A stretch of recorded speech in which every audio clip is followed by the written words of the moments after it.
What for you? My mother would say, taking my face in her hands.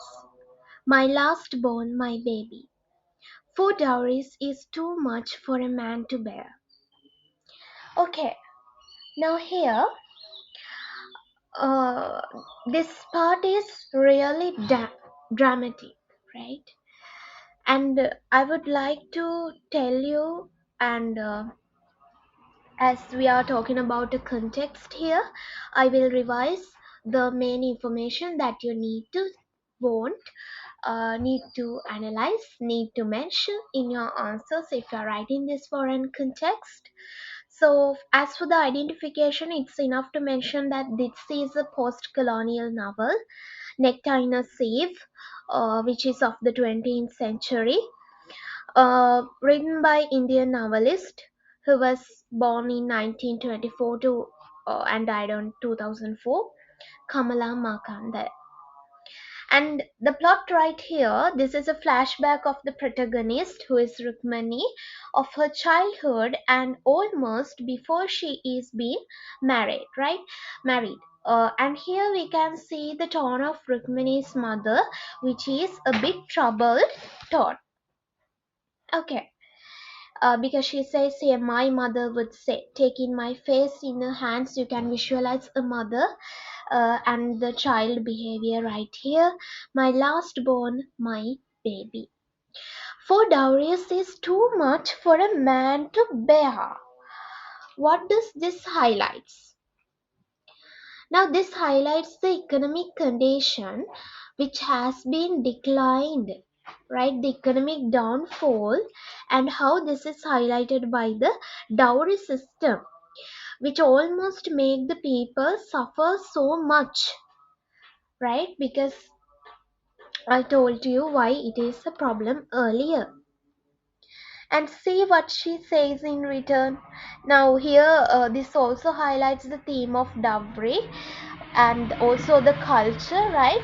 As I told to you, the phrase taking my face in her hands is about love, maternal love, relationship, marriage, also about child marriage here as the supportive themes. And my last born, my baby, her troubled tone also highlights the separation, the hope, and the fantasy together with social norms and conventions. Okay, right, let's move on. And let's see what Rukmani says. The small Rukmani says, I shall have a grand wedding, I would say, such that everybody will remember when all else is a dream forgotten. Okay, now here the narrator directly states the financial burden of daughters in a patriarchal system. Rukmani's fate is framed as an economic problem here.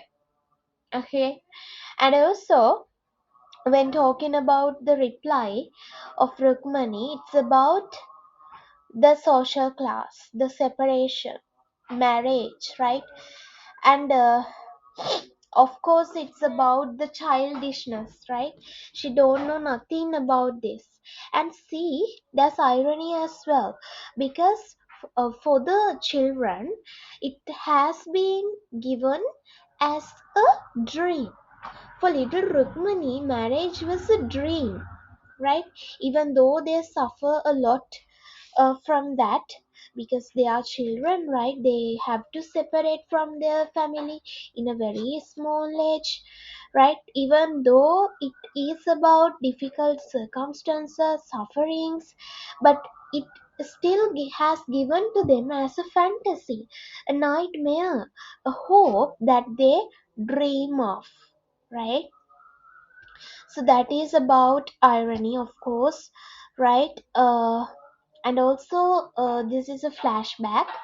The narrator, who is old by now, remembers how she replied to mother when her mother says, and her mother's gestures still in her mind, right? Visual imagery.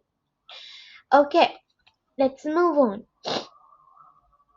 I had heard this phrase in a storyteller's tale. That's why I said, right? This part I said earlier connects with this part. For it's is not my father head of the village, right? Now see, Rukmani's childish naivety. Her boast is built on a fading social structure. Her use of a storyteller's phrase here shows she weaves life through romantic narratives she must unlearn. Okay? I knew this pleased my mother, for she would at once laugh and lose her look of worry. Imagine. Once, when I repeated this, my eldest brother overheard me and he said sharply, "Don't speak like a fool." Okay, now this part, this phrase, "don't speak like a fool," is about the ignorance, inexperience, immaturity, lack of social exposure, innocence, and also it's about expectations for a better future. Now, here, when she says, "For is not my father the head of the village," it's about her dignity and love, pride, social class, the innocence that is buried in her mind. Okay, and the the headman is no longer of consequence. The headman no longer has the power. That's about the social class. There is the collector who comes to these villages once a year, and to him is the power, and to those he appoints, not to the headman. Now, these words, collector, are colonial words, so it suggests that this novel is of written about during this time period. Okay, now headman was appointed by the feudal system, and the collector is the economic exploitation of rurality and also highlights the transformation of the economic condition in these villages of India with the colonization. And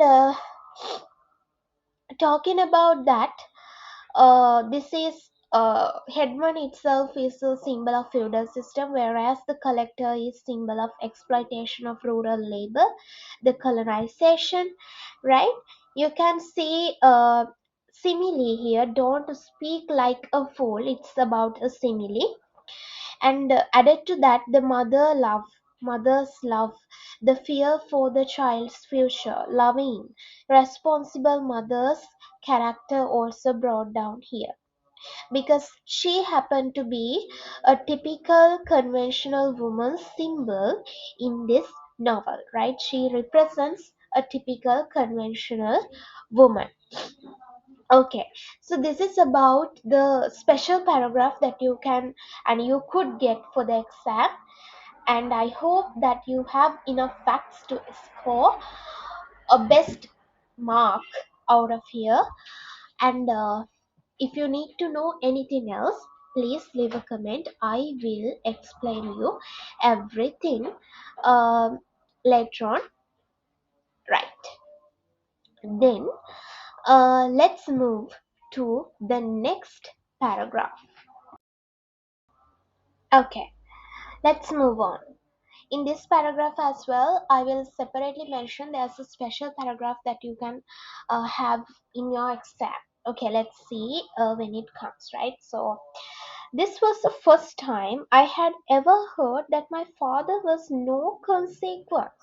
So, that is about dissatisfaction, right? So as a child, innocent child feels like that. So why my father is like that? So it's a general question, right?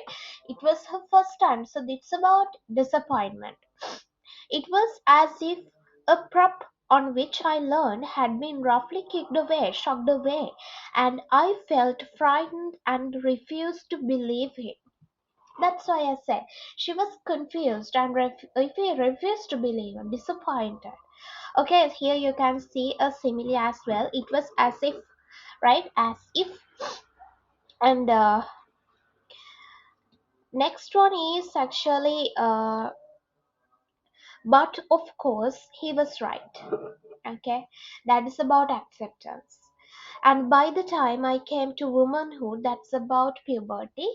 And even I had to acknowledge that his prestige, his importance was much diminished, much decreased. Okay, now here comes the most important part, which I mentioned earlier. Let's mark it down as the important paragraph number 2. There you have it, the intricate tapestry of Chapter 1, Part 1. From the misty realms of memory to the solid yielding earth of the pumpkin patch, Markandeya installs every theme, symbol, and conflict that will define Rukmani's epic struggle. The title's metaphor is already at work. She is building a life trying to hold nectar in the sieve of circumstance. In our next part of this chapter, we will see the first grains begin to slip through. If you found this deep dive valuable, smash that like button. Subscribe to LitLoom and let me know in the comments which symbol you think is the most powerful in this foundational chapter.